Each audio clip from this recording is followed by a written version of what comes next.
À un moment donné, on est tellement mal pris, moi puis Gepetto, on se retrouve d'une grosse baleine. L'École nationale d'apprentissage par la marionnette fête ses 22 ans cette année. Leur mission est d'aider des adultes qui présentent divers troubles de santé mentale en les impliquant dans toutes les phases créatives d'un spectacle de marionnettes. Alors, ce qu'on fait, c'est qu'on utilise les arts pour permettre à ces gens-là de découvrir, de développer leur confiance en eux, de découvrir leur potentiel, de réactualiser leurs compétences et en même temps de développer le talent, qui est une reconnaissance de soi. Mais comment contribuer à briser l'isolement de ces personnes qui ont des problématiques sévères et les amener à se sentir mieux?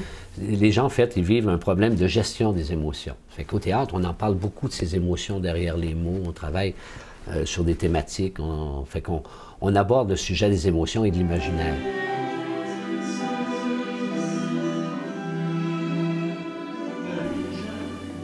Pour Pascal Drainville, qui souhaite devenir humoriste comme Réal Bélan, l'ENAM l'a beaucoup aidé à traiter son syndrome d'Asperger et à le faire sortir de sa coquille. Avant, là, je pense que j'étais très timide. Quand j'ai rentré, très timide et très renfermé. Et puis là, aujourd'hui, après 4 ans, là, je suis plus vraiment là, l'homme que j'étais avant, là. Un emploi du temps précis est établi chaque semaine. La chorale est l'une des activités dans laquelle les élèves doivent participer.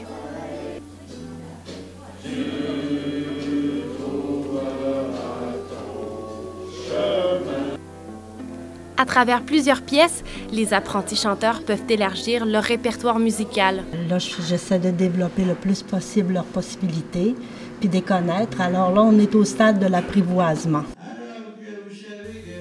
Il y a aussi la préparation du spectacle de marionnettes de 2013, qui favorise le travail d'équipe et qui demande une certaine adaptation de la part des intervenants. C'est un autre langage, mais c'est des êtres humains comme n'importe qui. Puis c'est de se situer, de se ralentir un peu, puis de s'adapter aussi à la clientèle. Là. Donc, mais ça va bien. Là. Ces numéros permettent aux participants de s'exprimer devant un public. Ça m'apporte que jouer des personnages. J'adore ça. Ça m'apporte que je me sens plus heureuse.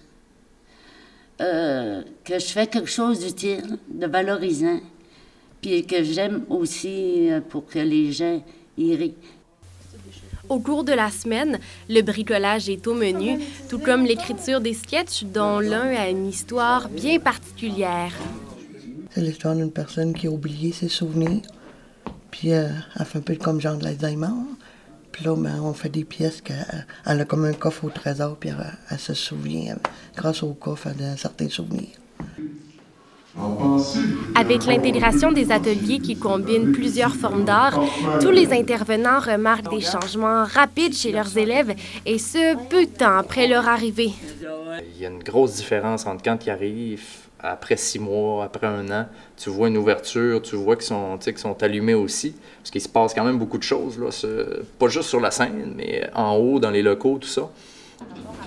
Un tableau des méritants qui change tous les ans et la confiance établie dans chaque élève les pousse à être fiers d'eux-mêmes. Mais écoute, ici, ça m'a sauvé, là.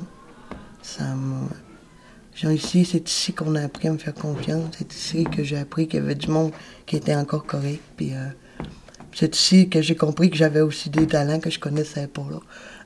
J'ai eu des problèmes, là, mais ça m'a apporté que ça a beaucoup diminué mes problèmes là, en santé mentale.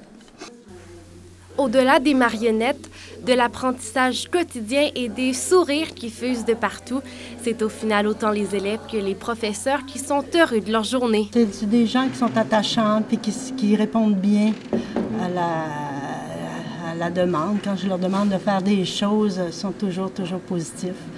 Que la personne fasse des efforts, puis se dise « je bouge », puis quand je viens ici, je pense pas à ma maladie, je peux travailler sur d'autres aspects. Ça, je trouve ça extraordinaire. C'était Angie Larouche pour Un devoir de citoyen à Saguenay.